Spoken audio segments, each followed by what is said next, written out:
There is a feeling I honestly thought I lost. That moment when you launch a game, pick a character, take a few steps, and your brain doesn't analyze anything. It just goes, yeah, this feels right. Without a warm up, without the patience required, without give it a few hours. Just fun, instantly. That's what caught me off guard with the Marvel Rivals. I didn't expect to like this game so much, and I definitely didn't expect to feel comfortable this fast. And the more I played, the more I realized something. This game knows exactly what it wants from me, and it knows how long it wants me to stay.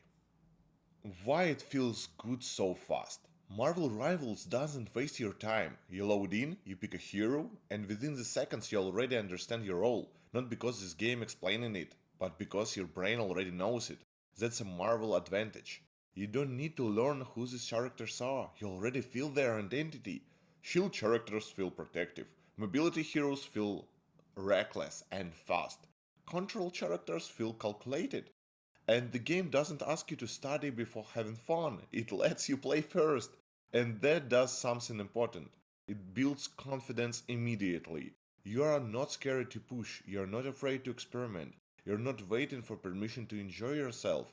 That's rare in modern PvP games. One more thing which I noticed almost instantly is a visual style. I wasn't tired after matches, and that sounds small, but it's actually pretty huge. Marvel Rivals doesn't overload your eyes, it doesn't confuse you.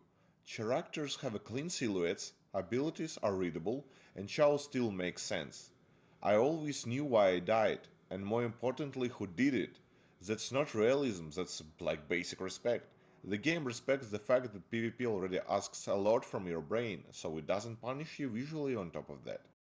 Let's now speak about heroes. And heroes actually feel like heroes. This is where Marvel Rivals really locks me in. The heroes don't feel like kids. They feel like characters. Abilities come straight from the comics. Movement matches personality and design reinforce identity. When I play a hero, I don't feel like I'm pressing buttons. I feel like I'm stepping into a role and I already understand this role. And that's why the roster feels bigger than it is. Each hero carries history with them, and the game uses that history instead of fighting it. Even the female characters, they don't feel like placed, they feel powerful by design. No speeches, no reminders, just presence. That kind of confidence builds trust.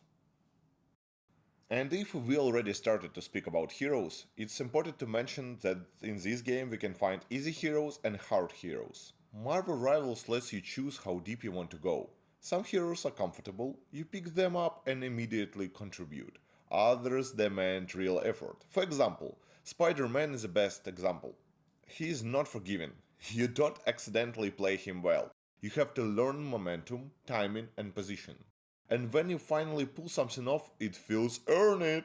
That's important because games don't survive on accessibility alone, they survive on mastery.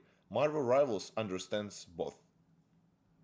Let's talk now about what you actually play in Marvel Rivals, and most modes are objective based, not just kill more than the enemy, but control space, push zones, and hold positions.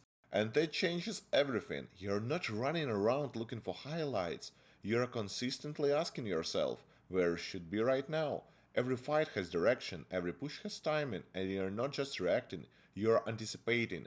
And that alone makes Marvel Rivals feel more deliberate than chaotic. And positioning matters a lot here. If you are out of the place, you feel it instantly. If your team overextends, the game punishes everyone.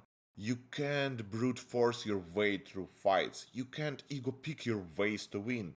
And that's important because Marvel Rivals isn't built around one hero carrying the entire lobby.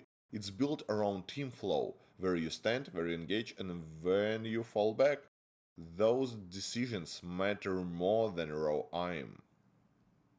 And here is the honest part. Yes, it's a team game. And yes, sometimes it really sucks to lose because of your team. You can play well, you can play even perfect, you can do your job and still lose. And that's frustrating. But at the same time, that frustration exists for a reason. Marvel Rivals doesn't let you win alone, and that's a design choice.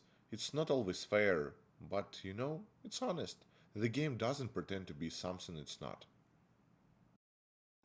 The higher you climb, the heavier the matches feel. Mistakes get punished faster, bad positioning snowballs harder, and one bad decision can break the entire round. You stop thinking about flashy plays and start thinking about consistency. Who covers what, who engages first, who retreats. And that's when the Marvel Rivals became a real competitive game, not because it's stressful, but because it demands awareness. Like any PvP game, Marvel Rival develops a meta. Certain heroes become safer picks, certain compositions feel stronger, but the interesting part is this: the meta doesn't completely kill creativity. You still have room to express yourself and you still have a room to specialize. The game rewards understanding, not blind copying, and that keeps it from becoming stale too fast. Let's now speak about one thing which I really appreciate. Events don't feel aggressive. They come in, they add something new, and they don't scream at you to log in every single day. You're not punished for taking breaks, and that's really rare. Most modern games are terrified of losing your attention. Marvel Rivals feels confident enough to let you breathe. If we already started to discuss events, let's move forward with the Battle Pass.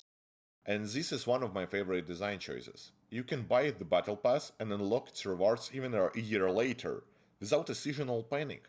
No play now or miss everything forever. Your progress at your pace, and that alone shows respect for the player. The game doesn't try to trap you in a calendar. It assumes you will come back when you want to and when you will have a time to do it. And one of most important parts of the modern games is skins. Comics, originals, and personal taste. Skins in Marvel Rivals are handled smartly. You have a classic comic variants, different eras, different interpretations. Putting one on one doesn't just change your look, it changes the version of the hero you're playing. Then you have original skins. Some grounded, some flashy, some more expressive. Different styles, different levels of boldness. The game doesn't force one aesthetic, it lets you choose. But when we speaking about skins, we need to understand one important part. It's a pricing and monetization. Nothing affects gameplay. No power, no stats, or no advantages. You're paying for identity, not strength. That makes spending optional but not necessary, and that's how it should be everywhere. For the whole video, we spoke about advantages, but we didn't touch the disadvantages yet. And here's where I start feeling uneasy. Not every match, but enough to notice. Sometimes the win loss rhythm feels guided, not rigged, not broken, but managed. PvP games live and die on trust, and the moment players feel outcomes are shaped too much, the trust starts cracking. Marvel Rivals walks a thin line here. So far, it hasn't crossed it, but the feeling is there, and a really thin 50-50 system is real, guys. I love to compare games. And when you speaking about Marvel Rivals, you can see some Overwatch thing in that. From someone who played it from day one, I can say that I played Overwatch from the moment it launched. And I love it when it was new, when it felt alive, and when updates meant something. Over time, that changed. Real content slowed down, heroes got renamed for reasons that didn't improve gameplay, the direction became unclear, and then it went free to play. Locking heroes behind a battle pass and making other players wait to accept them in a competitive game? That's not normal, that's not healthy, and thanks so much for developers of Marvel Rivals that the Marvel Rivals avoid that mistake. And the Marvel Rivals feels like a course correction. It remembers what made hero shooters work: clear roles, readable gameplay, and meaningful updates. It doesn't feel ashamed of being a game, and it doesn't feel like it consistently redefining itself for the wrong reasons. It knows what it is, and that confidence shows in every match. Marvel Rivals isn't trying to be finished, it's built to evolve. New heroes, new skins, new events. The Marvel Universe gives it infinity fuel. This game isn't a one-time experience, it's a long-term space you step into. And my final thoughts. I will keep playing Marvel Rivals because it feels good, because it respects clarity, because it understands team play. But I'm not blind to the system behind it. I enjoy it without letting it own me. And that balance is exactly why Marvel Rivals works so well right now.